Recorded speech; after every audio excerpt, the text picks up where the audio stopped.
Hey everyone, welcome back. Dave in History for the Ages here. So this is going to be really quick and interesting. I do this with my students every semester. I am going to show you a picture, and this relates perfectly with the lecture I just put out last week.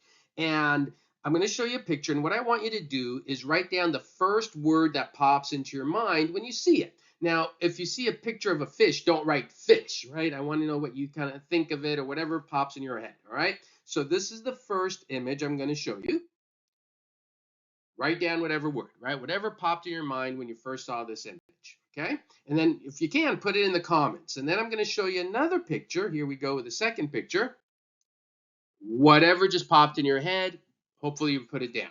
And I do this with my students every semester when I begin my lecture on totalitarianism.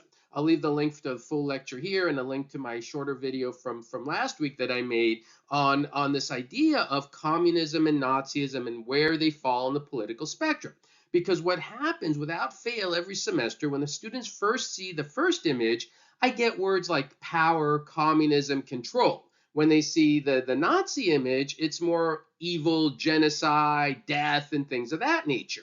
And what I try to explain to my students is both of these ideologies are responsible for evil and death and murders and horrible, horrible things. But oftentimes people don't see the communist symbol as bad as the Nazi symbol. And so it would take a longer video to explain all of that, but definitely please give this kind of video a watch on the whole left-right political spectrum and how we see it, and I think how it's not always explained properly. So I'll leave that link here, and leave in your comments what you wrote. I'd love to see where this goes, how many people wrote one thing for the other, and also your thoughts. Why is it that maybe one side gets a less visceral reaction than the other? All right, real quick, let's see how this goes. Thank you for watching. Keep watching my other content. Everyone have a great day.